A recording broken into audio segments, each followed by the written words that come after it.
Hello and welcome back to another Warlords of Draenor video. So about 5 minutes ago, the WoWHead interview with Ian Hazzikostas and Corey Stockton concluded, and it's, well, time to record the video in which I will give you all of the lovely details from the interview. I transcribed the whole thing, and you know what? It was a great interview. I really like the style that Perculia and Livia Grace went for, in that they just blasted the devs with questions. You know, less pleasantries, less hanging around, less banter, and just proper getting to the stuff that people care about. That's really nice to see. So in this video, I'll be covering some of the things that they said, well, all the things that they said about patch 6.0, about holidays in Warlords of Draenor, about the Diablo-style loot concerns, item level escalation throughout Warlords of Draenor, loads of stuff in garrisons, quite a bit on professions, then also the legendary questline, the idea of class quests, and also, at the end, we'll have a sneaky little chat about Blood Elves. So first of all, patch 6.0. Well, the devs said that many of the issues surrounding the rough-ish launch of 6.0 were to do with just how large the patch was, and they have actually found a whole bunch of problems during the sort of first week or so of the patch, which will allow them to make Warlords of Draenor a far smoother launch. I think one specific example was that gear for some reason was downgrading, so people who got mythic gear then found that it was randomly heroic. That's a problem that has been solved and that will not be occurring in Warlords of Draenor. So lots of little fixes and you know, things like that are going on. A lot of people have been talking about, say, you know, how they didn't catch some of this in PTR. Well, there are so many more people playing on live than on PTR/beta, and that gives Blizzard a lot more data to draw from.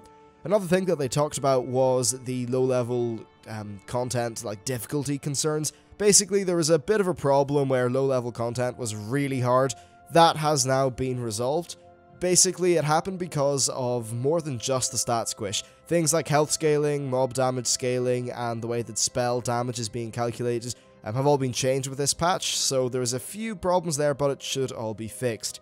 They also said that patch 6.0 and just this general kind of Warlords of Draenor balance, of course, focuses mainly on level 100, so they're not really concerned with the level 90 stuff being perfectly balanced. However, that said, they are going to fix outliers like, say, Hunters, Ret Paladins, Windwalker Monks, Fury, and a few other classes and specs. We'll just have to see exactly what the changes are once some patch nerfaces, that's not a word, once some patch notes surface.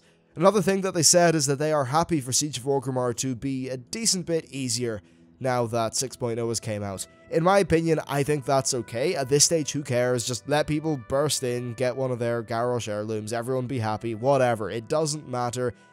Technically, it's current content, but it isn't really, so it's fine. It's all going to be reset in a month anyway. Hell, I think this is the right time to make this stuff easier, because perhaps some people who maybe weren't able to do raiding for whatever reason might get a chance to just run into a slightly more easy version of it, and that might get their toe in the water, you know, get them sort of eased into raiding once Warlords comes out.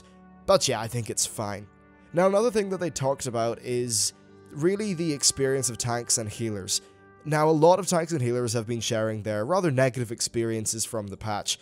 The guys at Blizzard said that the main reason for this was problems with the way the damage is working out in the first few days of the patch. Essentially, damage was quite a bit higher than it really should have been, and the immediate version of Siege of Orgrimmar after 6.0 released was actually decently harder than the 5.4 version. That was quite obviously not intended, so that stuff's all been sort of smoothed out now in terms of difficulty. What they've said in terms of healing specifically is that healers' relative power is actually the same that it is now, just that player health pools have been doubled. Now yes, this does mean that it's going to take twice as long to heal a player up from nearly zero to full. However, it's also going to take a boss roughly twice as long to damage a player to the point where they're dead. So it should all balance out, and really there's a bit of a mindset change that has to happen. Right now, healers kind of want to get everyone up to complete full health because damage is so bursty anyone could die at any point, whereas in the Warlords model of healing, it's okay if people are floating around 60%, and it's more about prioritizing the lowest players and keeping the tank alive, because damage should be a lot smoother overall. Now finally, in regards to patch 6.0, they said that they felt that the Theramore event in 5.0 was really a bit lacking. I think pretty much the whole player base would agree. They said that they wanted to do something a little bit better with Warlords of Draenor, and that doing something directly involving the Dark Portal and the story of the expansion would really pull people in. Also, using an existing zone allowed them to make a larger area for the event, and that apparently worked out quite well. They said that the Blasted Lands content is geared roughly around the level 90 boosted characters, and that the Upper Blackrock Spire is kind of just based for people who have been doing 5.4 for a decent amount of time. I think that the event is certainly better than Theramore, however it just doesn't have anything on what they did for TBC or Wrath of the Lich King. The next thing they talked about was holidays, and they just briefly mentioned that they do want to fix up holidays, and that really, this time around with Warlords, they have actually found a little bit more time to work on holidays. I'm assuming that's because they now have a larger team that is more up to speed. Now, they said that generally the holiday changes that are planned are kind of small things, but they should be enough to get people interested, and at least make it feel like slightly more fresh content, so that you will have a reason to go back, be that a small new mechanic or a new reward or something like that. Now, they didn't say too much about specific changes, but they did say that they like the idea of having holiday decorations in your garrison, and I think that's pretty great. So the next topic that they mentioned was the Diablo Loot concerns. A lot of people have been saying that, there's so much randomized stuff in WoD that basically they're trying to kind of ape some ideas from Diablo in terms of gearing. Now, what they said is that one of the most important differences about their gear from Diablo's is that the important stats in WoW are completely fixed. And yeah, it's not like you're going to get two of the same item in World of Warcraft and have one of them be 50% as powerful as the other. No, they're going to be roughly the same amount of power, just that one may be Warforged, and it's not like a game-breakingly large increase in power. Now, Ian said that the Warforged system was overall rather successful, and that allowing people to proc extra sockets, a higher item level, or tertiary stats is just an extension of that system that was brought along because they decided that Warforged worked out quite well in Pandaria. They just wanted to make it feel that there was always some sort of chance to get an upgrade, even if you were still just going through your farm bosses while progressing to the final boss. So say if you were just, on Lei Shen, right? That even on your way to Lei Shen, going through those bosses you kill time and time again, well, you'd still feel like there's some sort of interesting reward that is possible. Now, finally, he said that if a raid guild is going to be running a raid weekly anyway, then adding more rewards to that run is just something that shouldn't really be a problem and should feel more rewarding to players.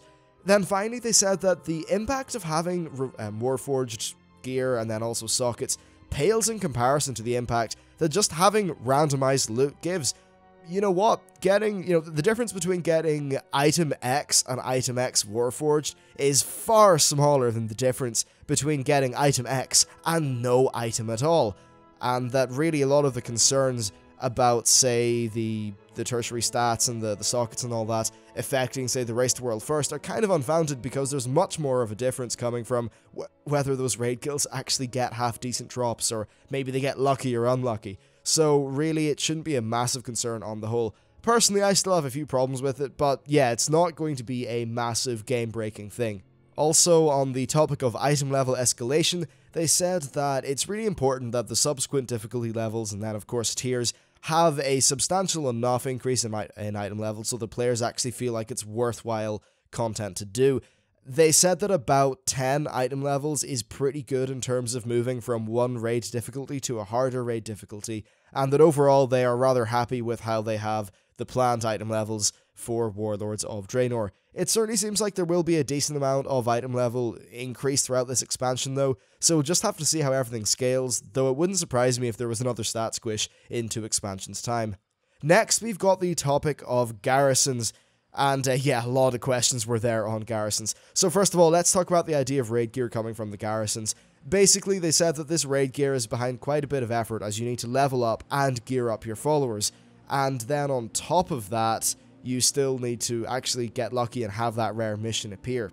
Now, if you want this good gear, then, the raid gear, then yeah, you will be able to get it from garrisons, but getting it from raiding will be faster. Their whole point is that if you don't want to raid, but do want to be better at doing open world content, then through the garrisons you will be able to get pretty decent levels of gear. Now, the gear that you get from these garrison missions is actually based on the current difficulty that you do in raids. So if I was doing normal raids, then I'd get heroic gear from the garrison. If I was doing a heroic raid, then I'd get mythic gear. Now this means that people who are not raiders are going to get normal gear, so really, raiders are going to be getting good raid gear, and non-raiders are going to be getting, yeah, raid gear, but not really the cream of the crop. That kind of mitigates things somewhat. I think it would be ridiculous if you could just get mythic raid gear from not actually doing much raiding. Now these missions also don't give weapons or trinkets, and you do need to get a decent number of kills on a raid difficulty to be considered for the higher level of raid gear from these missions. So if you just kill a heroic boss once, then you're not going to get mythic gear from your garrison. No, you'll have to be consistently killing heroic bosses over a number of weeks to be eligible. Another thing that they talked about is just how much choice there is with garrisons. They went over a few buildings and all that stuff, and they just talked about how some garrison buildings will be preferable for people who have certain playstyles, but that overall there is a lot of choice. Ian said that there will be certain buildings that raiders might have a preference for, and then he talked specifically about the barn, which can give raid food, and the armory, which can provide a free bonus roll. What they said was certainly kind of heartening, and they did say they've got 1 or 2 tweaks still to make, so that's definitely good news, but I'm pretty sure that based on the current stuff, there is a decently mandatory build that's kind of based off just getting your followers leveled up really quick so you can get access to these good missions. They get you gear. So there probably will be a cookie cutter thing for raiders and hardcore PvP or PvEers, but other than that, I think it will be decently kind of freeform for the majority of players. Another thing that they talked about was the amount of time that players are expected to put into garrisons. Overall, they said that players who don't have a lot of time should be fine. For an example, missions can be held onto, and work orders can be stacked up over multiple days, and finally said that the garrison daily missions, the things that you go out and do with your character, will pop up again if you miss one on a certain day. So if you miss the Gorgron mission, well, no worries, sometime next week it'll probably appear again. It's not like you're missing content. They also talked about how they are beginning to prefer a weekly structure for content like this over a daily one, as they think that it allows for some more freedom. So in terms of the raw time sink, they said that players won't be able to just sit down and say, ah yes, I'm going to garrison for 3 hours now. That really garrisons are just a whole bunch of smaller parts and you can do them kind of at your own leisure.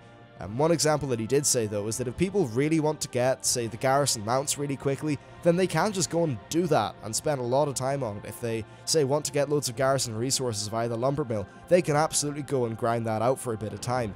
So there are definitely things that you can spend as much time as you want doing, but there are other things which are just kind of more freeform that won't punish players who are not able to log in every single day. So really, that stuff all is pretty good. Then they also explained the garrison outposts for those who were not aware, but I'm assuming you guys all know about that because I've done individual videos on all of them. And they mentioned how that once you complete an outpost, you will get an item that will give you a free medium or large blueprint of your choice. That's important. Apparently a lot of people thought that, and I suppose it makes sense, that if you, say, built the lumber mill in Gorgron, then that would give you the lumber mill in your garrison. No, it gives you a token which lets you get any medium or large blueprint. Okay, so another thing that they talked about was professions. This is a pretty important topic. Essentially, they said that garrisons have allowed them to revamp professions a bit, and it's something that they are still making some changes to, but the big point is that it allows for more variation as far as crafting goes. Of course, you won't be able to make the best of the best with only garrison buildings, so if you really do want to make, say, the best blacksmithing items that are available, well, you will need to be a blacksmith. So the people who have crafting on their characters should feel better. And then also both, people who have both the crafting profession and related garrison building will be able to get double the daily cooldown resource, which is really important for their throughput. That's good because I'd say a lot of people would have thought to themselves, well, I already have blacksmithing, why get the blacksmithing building? Well, double the daily cooldown resource. That's a pretty big bone to throw at players. Then finally they talked about the idea of you only being able to equip 3 crafted items on a character. They said that this allows them to make more powerful crafted gear, and they never want it so that, say, all of a LFR player's best in slot gear comes from the AH. I think this is a great decision. So if you were to take the example of, say, crafted PvP gear, well, it's shit. That's the actual truth. That's the honest truth. Crafted PvP gear in Pandaria was crap because it was a full-on set. Well, what if you could only equip 3 bits of crafted PvP gear, but instead they were just really powerful? That would still allow you to fill in missing slots, but it would mean that the gear would actually be fun and would matter. So I think this idea of limiting crafted gear to only 3 bits, but then making sure that that crafted gear is really powerful, is just a very good design decision which ensures that the loot feels good to attain. Next, they talked about the Legendary questline. So they said that you will get access to the Legendary questline a little bit earlier. It in fact starts at level 98, when it will send you to the Skyreach dungeon to get something. They also said that the reward is a ring, which we all knew, but that the ring is good because it doesn't void ring drops for the rest of the expansion like the cloak did. Of course, you still have another ring slot, so rings from raids will still be viable and interesting. Also, there's no PvP step, they definitely learned from that. And finally, they said that they learned that collecting a larger number of items more frequently is more fun than collecting a small amount of rare items. So essentially that Secrets of the Empire were more fun than Moku Runes of Fate. Personally, I have to agree, Moku Runes of Fate can die in a fire. Then finally they said that the Warlords of Draenor Legendary quest is only available during the expansion, so just like the mob one really, and that the reward is kind of like a participation thing for actually going to all the raids and things like that. Personally, I don't like the idea of participation in awards. It's like, oh hey there little Jimmy, you may have came last in the race, but guess what, we're giving you a medal anyway. I don't think that really encourages people to rise to greatness, so I would hope that at some point during the expansion that they do give a traditional legendary. They said that this design of kind of legendaries throughout the expansion is not mutually exclusive with the traditional model, so hopefully they decide to do some traditional legendaries. Now, I do understand what they're coming from, though. I think they want these items to be a badge of honor, so someone can say, hey, I participated in all of Mists of Pandaria, this is my cool thing to show off, or, you know, hey, I did all of Warlords of Draenor, so I now have this ring with a spell effect on it. I think that's kind of what they were going for. Also, on the topic of class quests, they said that the main reason why they don't do tons of them is because it's a lot of work for only 1/13 of the characters. Basically, I agree with them on that. Yeah, I would like more legendary quests, or class quests even, but, well, if you're going to spend X amount of, you know, staff working hours, is it not best that amount of hours goes towards content that everyone can experience? I suppose fair enough, though I still think that class quests should be sneaked in when possible because they're really cool and they just provide cool things, and also they give people motivation to try other classes. I was, like, one of the reasons why I decided to boost up a Warlock at one point is because I really wanted to just see what all that stuff was about, so hopefully they decide to continue to do them in the future. Then finally they talked about Blood Elves. So Blood Elves are coming along nicely and will appear in a future patch. It was never planned for Blood Elves to not be in patch 6.0, they just weren't able to make them look good enough by the time, you know, Warlords of Draenor would have came out. They also said that they are watching feedback on models and they will be moving on from there, but they can't identify any planned changes currently. However, they did say that changes will likely come by giving more options rather than changing pre-existing stuff. Obviously, that's the best way to do it because what is a horrible face to one player could be a great face to another player. Now, they didn't talk about running animations, which is something that interests me because I've seen a lot of mixed opinions on running animations. I'm generally happy enough with most of them, but I do think that it's a valid player concern, and it's definitely something that they should try to address. And, you know, even if they don't plan on changing anything, if they would at least address the concern and say, hey, listen, this is why we, you know, went for this style with the animation, I think that would be a good thing to do. But anyway, that is it for this interview. It was a great interview, lots of just information, clarification, and all that stuff, and a lot really to process as well. So, yeah, good stuff. Gotta say, I feel a little bit drained after recording this one. A lot of points to cover, but hey, it's interesting. Anyway, so if you've got any opinions or thoughts on the various topics covered in this video, be sure to leave them down in the description. I'd love to hear what everyone has to say. And of course, it's always great to have a good discussion going on down in the comments. So yeah, thank you very much for watching. Hope you enjoyed the video, and I'll see you next time.